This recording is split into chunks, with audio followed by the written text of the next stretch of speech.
We still hustle daily. What's going on, Hustle Nation? Welcome back to another video. It's your boy, Big Play Ray, coming to y'all with another video today. All right, this one is Who the F Did I Live With Part 1.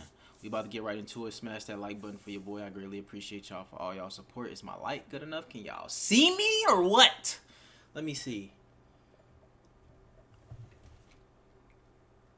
There we go. Am I looking good, ladies? Am I looking good, ladies? All right, smash that like button and follow me on Instagram. Let's go.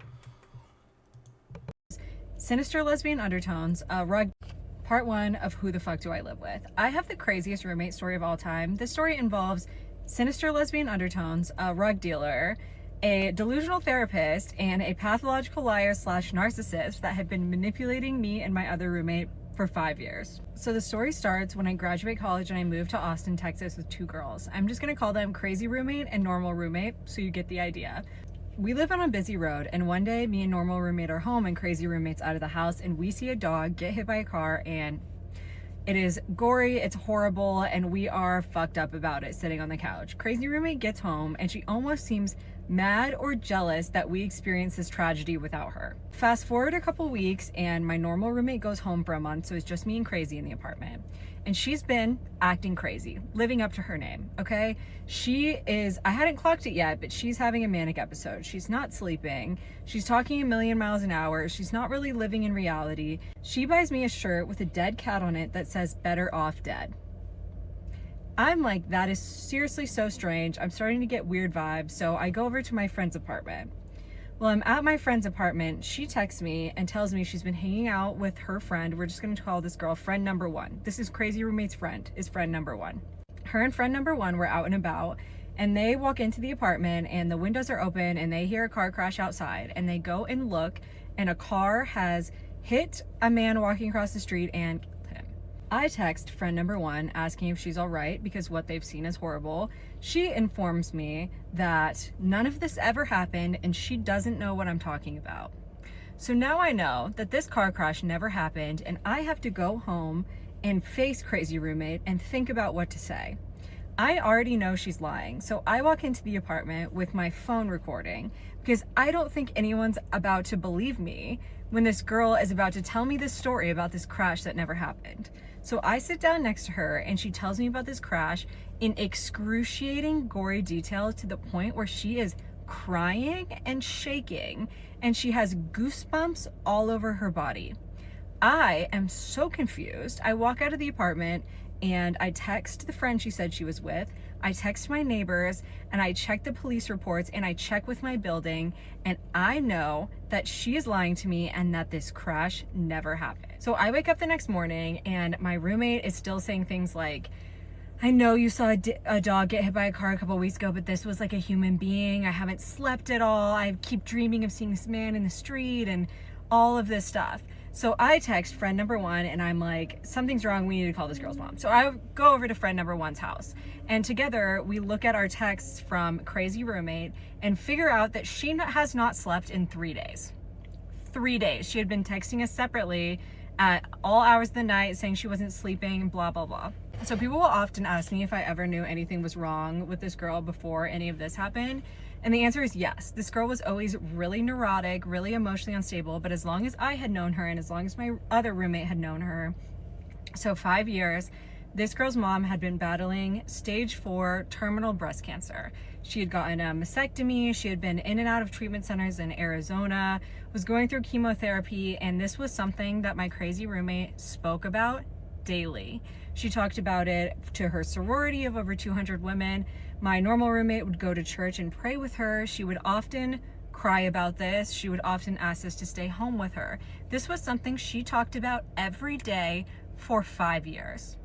So when I call her mom on the phone, I tell her about the crash, that we're afraid that crazy roommate is having delusions or hallucinations and she hasn't slept and something is wrong.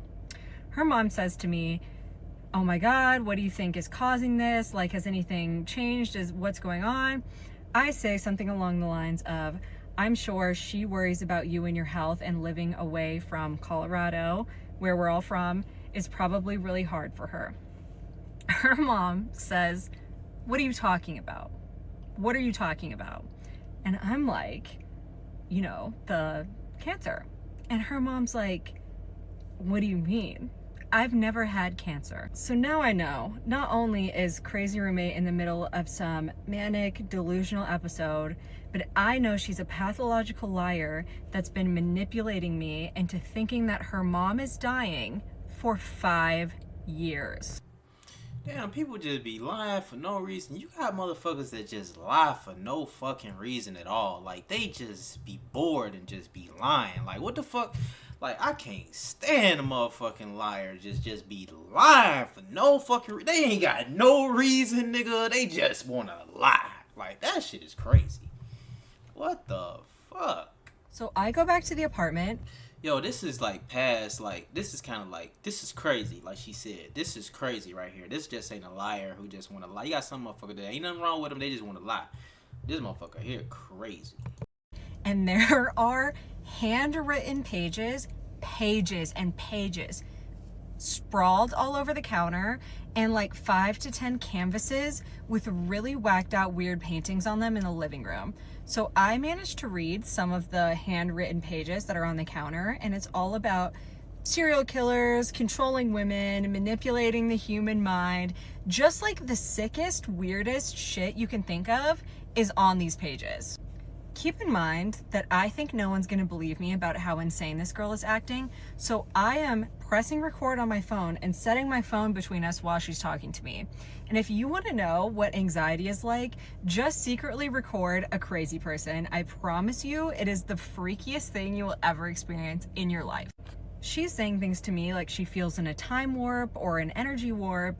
She's afraid of herself. She hasn't slept. She feels like she's running on fumes and she doesn't know what she's gonna do to herself. I've already called her mom at this point, so I think that her parents are gonna get on a flight and get to Austin to deal with their crazy ass daughter. They don't. So I'm sending her mom these recordings of her saying these things, being like, she's out of her mind. Will you please get to Austin and help me?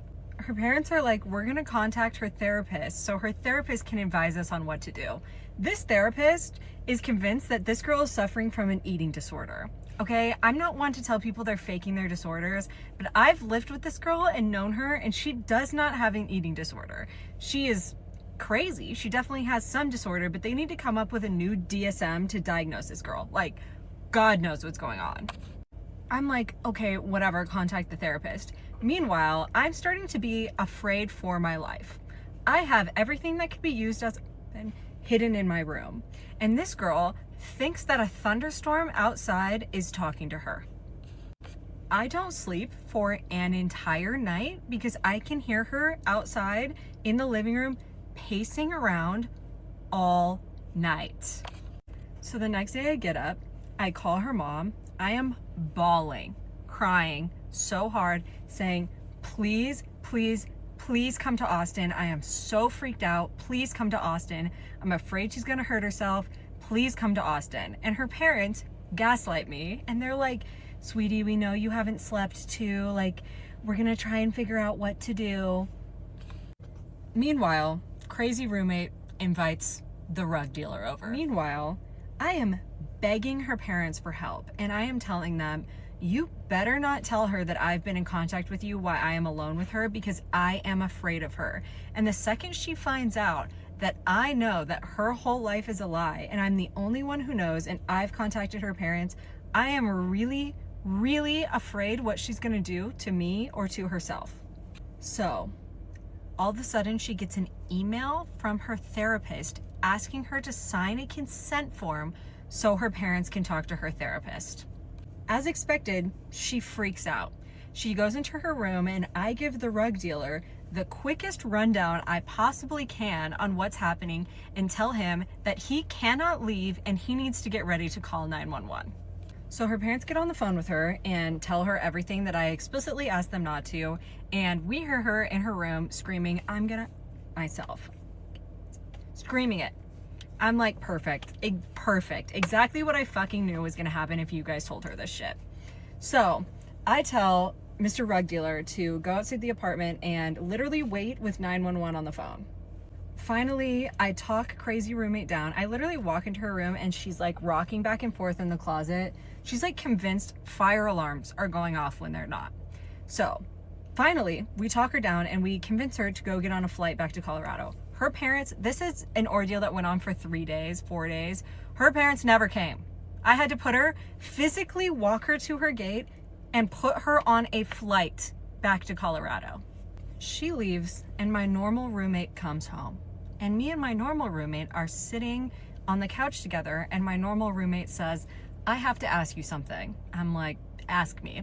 She says, when we were in college, did you ever tell crazy roommate that you were in love with her? Bitch. So this is where I find out about the smear campaign this girl has been running behind my back about me for years. So I'm like, call your friends right now and tell them that shit never happened, that that's not true. So she gets her friends on the phone and is like, she's a liar, none of this ever happened, blah, blah, blah. Her friends are like, there's some other things we've wanted to ask you about that crazy roommate said about you. I'm like, please ask me. They tell me that she's been telling everyone for years that I slept with my sister's boyfriend. My sister and her boyfriend have been together for almost a decade, and my sister is quite literally my best friend. And it's like ridiculous. And there's like hundreds of people at my school, at my college, that think I did this.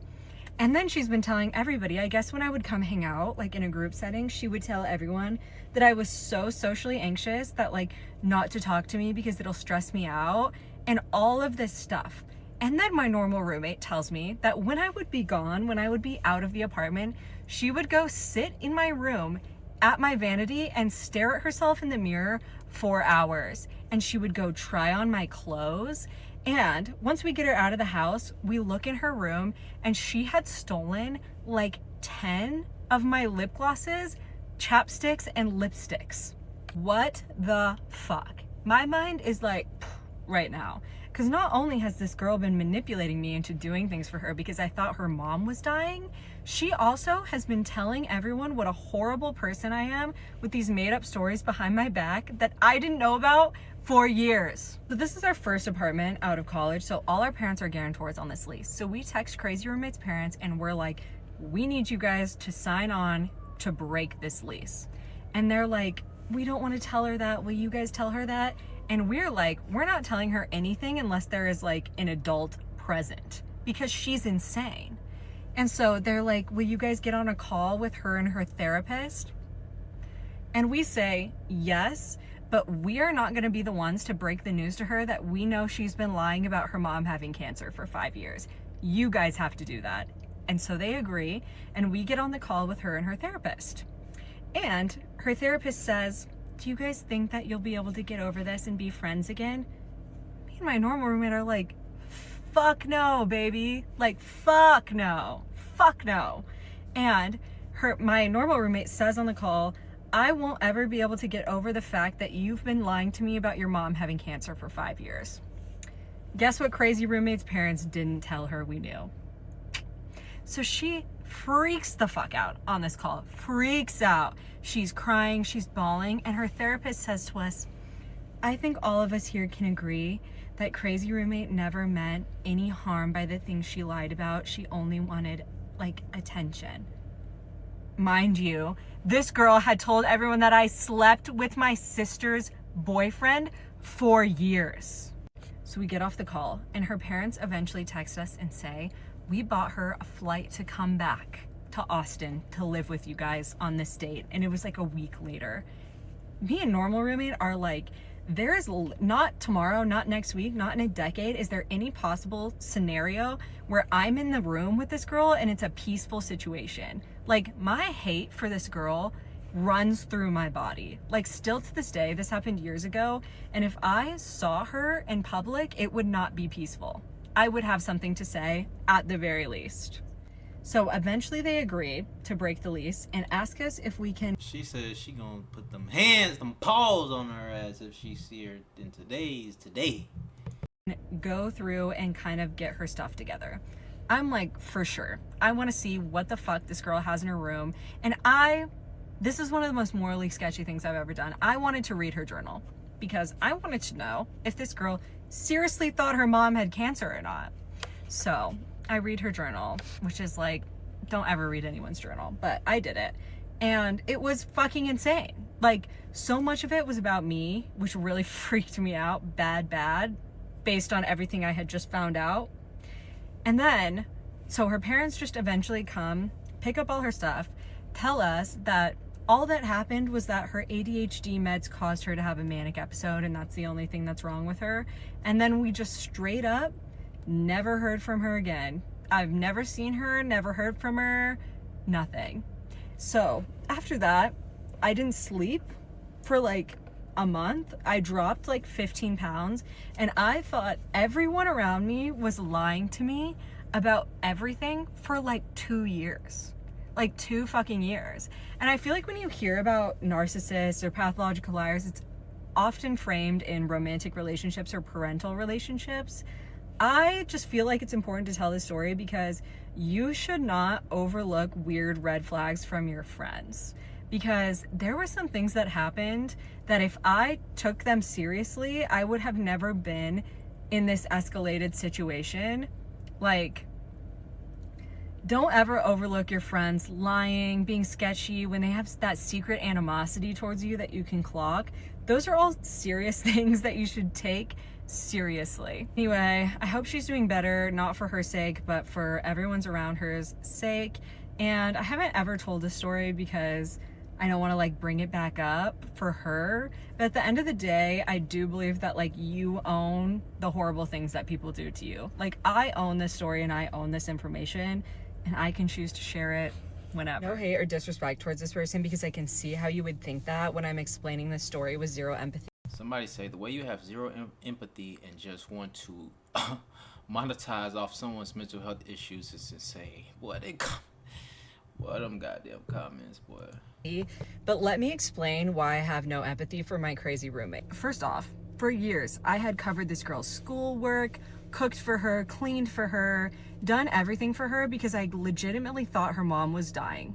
One time, on my birthday, we were in a hotel room throwing an after party, and a bunch of crazy shit went down, but the guy I was seeing was there, and while he was leaving, she chased him out into the hallway and made out with him. When I confronted her about this, it was, I blacked out, I'm drinking a lot. Guess what? Because her mom was dying. A couple weeks later, we have to go back to the same hotel this happened at, and I make a comment like, damn, at least we're not drinking. And she flips her shit on me. She's like, what the fuck is wrong with you? You're such a bitch. You're evil. Let it fucking go. My mom's dying. My mom has cancer. So like, the gaslighting was fucking crazy. And just like, you cannot understand finding out that this was not real when it had been going on for years. Like, years is such a long time. My normal roommate really wanted kids and would often talk about how much she wanted kids. And my crazy roommate came home from the doctor one day and told us that she found out that she can't have kids, and she was distraught about this. We find out later that this is not true from her parents, okay? But she did that so that my normal roommate couldn't speak about how much she wanted kids in the future anymore. I had a friend pass away in college, and she told everyone that while I was grieving my friend, she came over and I sat on the ground with her and told her that I was in love with her, that I had a huge crush on her. She hijacked my grief about my friend and told everyone the story to make it about herself. And then when we moved to Austin, I shared a bathroom with her, so all these people thought I was like some freaky pervert who wanted to share a bathroom with this girl that I was in love with. After this all happened, I was out with a bunch of people I went to college with who were my sister's age, so a couple years older, and a couple of the people started yelling at me, being like, we know what you did, you fucked your sister's boyfriend, you're scum, you're such a piece of shit. Like, I left crying because all these people thought this thing happened that never did because of this girl. She would often seek out people whose parents had actually gone through cancer for extra empathy. So while this girl is spreading these heinous lies about me, she's also exploiting my empathy to take care of her. And while she's in the middle of the manic episode and I am finding out that I've been manipulated and lied to for years, guess who has to baby her and take care of her? I do. So while in those moments when I was the one checking to make sure she was breathing in the morning. I contacted her parents to get her help, and I went through her room to make sure she didn't have any weapons to hurt herself. I sat there for hours trying to talk her down. I did have empathy through this manic episode, but somebody suffering from mental health issues and them being a good person are two completely different things. And while I have empathy for the mental health issues she was suffering from, I do not have empathy for how horrible of a person she truly is. And I call her crazy, not because she had an episode, but because she was lying to everyone for literally years. And my last 2 points are that I made That's that video in crazy. multiple parts so I could keep the story straight as I was telling it. And I probably will make a couple bucks off posting those videos. And you know what? I'll put them towards the fund of the fucking therapy I had to go to after this shit happened. I be thinking she said she thought everybody was lying to her for 2 years. I think everybody lying to me right now. Shit, I think what everybody say, every time I talk to somebody, especially a motherfucking female, ooh, I be thinking y'all motherfuckers be lying, boy. Shit. But anyway, yeah, man, old girl was crazy. She was off some medication. And what else y'all want me to say? Goddamn, you gotta be. I'm not even with. You know, like, let's just say you trying to, like, when you was younger, you trying to call out from school and shit, and you be like, some people say they dog ate their homework, or, well, is it not call out from school? Excuse me, I'm high as hell. But basically, I don't make up no excuse on nobody's health or nothing like that. Or I'm not gonna say, oh, my mom is this, or my cousin is this, or they having some type of issue, or, oh, my bad, I couldn't talk to you because my goddamn anything, nigga. I don't even want to say the shit. You feel me? Like, I don't do no shit like that. So, but yeah, man. So, you know what I'm saying? You don't even put that type of shit in the universe. You know what I'm saying? So, by she saying her mom was sick like that, I don't fuck with that type of shit. Something wrong with you. You feel me? You need to go get you some help, serious type help. If you doing that type of shit, you need to cut that type of shit out. I appreciate y'all for tuning in and rocking with me, man. Love y'all. It's your boy Ray Big Play, and I will catch y'all on another one. Did you smash the like button yet? No, you ain't do that shit. No, you ain't did that motherfucking shit. Can you do it right now, please? All right, thank you. Peace.